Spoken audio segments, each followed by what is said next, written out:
Hello everyone, সবাইকে স্বাগত জানাচ্ছি আমার ডেইলি ব্লগের আরেকটি নতুন পর্বে। আমি সুমাইয়া। আশা করছি সবাই ভালো আছো। যে যেখান থেকে ভিডিওটা দেখছো সবার জন্য অনেক দোয়া আর ভালোবাসা রইল।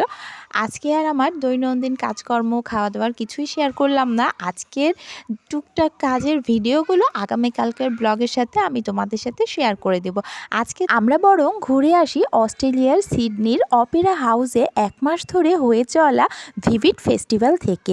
সেখানে অনেক রকমের সার্কাস এবং আলোকসজ্জা তো হচ্ছেই। আমার বোন যে অস্ট্রেলিয়ায় থাকে, সে যে প্রবাসী, এটা অনেকবার শেয়ার করেছি, বারবার কথাটা বলতেও ভালো লাগে না। তো আমার বোন সেই সমস্ত অনুষ্ঠানগুলো ভিজিট করেছিল আর তারপরে কিছুটা অংশ আমাদের সাথে শেয়ার করেছে। এমনিতেও ওরা মানে হাজব্যান্ড ওয়াইফ কেউই খুব একটা বেড়াতে পছন্দ করে না, আর ওদের কাজের চাপে ওরা খুব একটা সময়ও পায় না। তারপরও যতটুকু পারে মাঝে মধ্যে সেটুকু আমাদের সঙ্গে শেয়ার করে, আর আমি আমার বন্ধুদের সাথে সেটা শেয়ার না করে তো থাকতেই পারি না। তো চলো আমরা একটু আলোকসজ্জা দেখে আসি।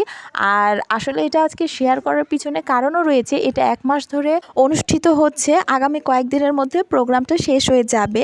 এর মধ্যে যদি তোমরা কেউ অস্ট্রেলিয়ায় সিডনিতে মুভ করো, ঘুরে বেড়াতে যাও বা কোনো কাজে যাও, তাহলে কিন্তু চাইলেই অনুষ্ঠানটা উপভোগ করে আসতে পারো। এই পুরো প্রোগ্রামের ভেতরে বসারও ব্যবস্থা রয়েছে এবং টিকিট করে দেখার মতো সার্কাস টাইপের আরও অনেকগুলো ইভেন্টও রয়েছে। তো সব কিছু উপভোগ করতে হলে তোমাদের কিন্তু সেখান থেকে ঘুরে আসতে হবে। তো যদি কেউ ঈদের ছুটিতে বা কোনো কাজে ঘুরতে যাও, তাহলে কিন্তু অবশ্যই দেখে আসার চেষ্টা করবে। আমার বোন তো বললো অনেক ভালো লেগেছিল। আর আসলে আমাদের দেশগুলো থেকে একটু উন্নত দেশগুলোতে উন্নত ব্যবস্থাগুলো দেখতেও কিন্তু অনেকটা ভালো লাগে। আমাদের কাছে নতুন নতুন জিনিসগুলো, নতুন নতুন অ্যাডভেঞ্চারগুলো বরাবরই প্রিয়। আর আমরা তো সাদামাটা জীবনযাপনে অভ্যস্ত। এত আলোকসজ্জা, এত লাইটিং আমরা তো দেখি না। তবে হ্যাঁ, পুজোর সময় যে পুজোর প্যান্ডেলগুলো লাইটিং করা হয়, আজকাল কিন্তু সেগুলো কম যায় না বলো, অনেকটাই মানে এটার কাছাকাছি করার চেষ্টা করা হয়। হয়তো অদূর ভবিষ্যতে আমাদেরও প্রোগ্রামগুলো আরও সুন্দরভাবে সেজে উঠবে। তারপরও আমাদের প্রত্যেকটা প্রোগ্রামের পিছনে অনুদান কম থাকে, আমাদের আর্থিক সঙ্গতিও কম থাকে। এর জন্য হয়তো আমরা এতটা করে তুলতে পারি না।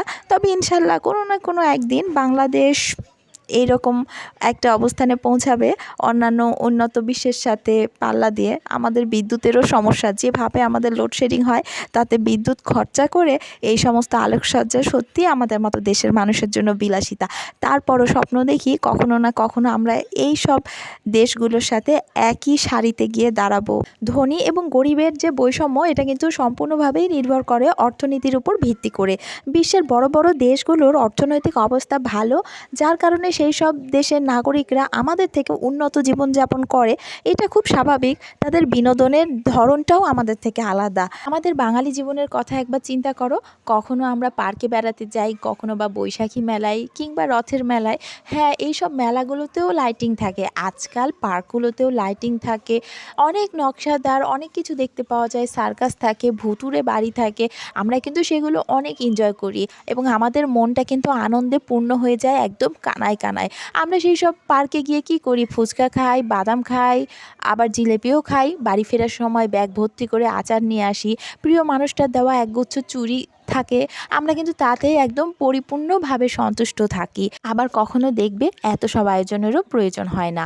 সবুজ প্রান্তরে গজিয়ে ওঠা মেঠো পথ ধরে প্রিয় মানুষটার হাত ধরে হাঁটতে হাঁটতে কিন্তু আমাদের মনটা আনন্দে ভরে যায়। আবার শীতকাল আসলে যখন সর্ষে ক্ষেত ভরে থাকে হলুদ ফুলে, তখনও প্রিয়জনের সাথে সেই ক্ষেতে ছবি তুলে ঘুরে বেড়ালেও আমরা কিন্তু বিনোদন পাই। আর বাঙালি জীবনের চাহিদা এত কম, দুপুরবেলা 1 প্লেট মাছ ভাত, তারপরে একটা ভাত ঘুম, সন্ধেটা প্রিয়জনের সাথে। পিচের রাস্তা বলো, মেঠো পথ বলো, ধান ক্ষেত বলো, যেখানেই যাও না কেন মনটা কিন্তু কানায় কানায় ভরে ওঠে। এই যে এত আলোকসজ্জা, এত আয়োজন, এগুলো দেখার পর আমার বোনের মনটাও কিন্তু খুব ভালো হয়ে গিয়েছিল। তবে তার জন্য এই আলোকসজ্জা কতটুকু অবদান রেখেছিল সেটা আমি বলতে পারবো না, কিন্তু এটা আমি হলফ করে বলতে পারি তার সাথে থাকা তার শখের মানুষটি কিন্তু তাকে সম্পূর্ণভাবে আনন্দময় পরিবেশটুকু উপহার দিতে পেরেছিল।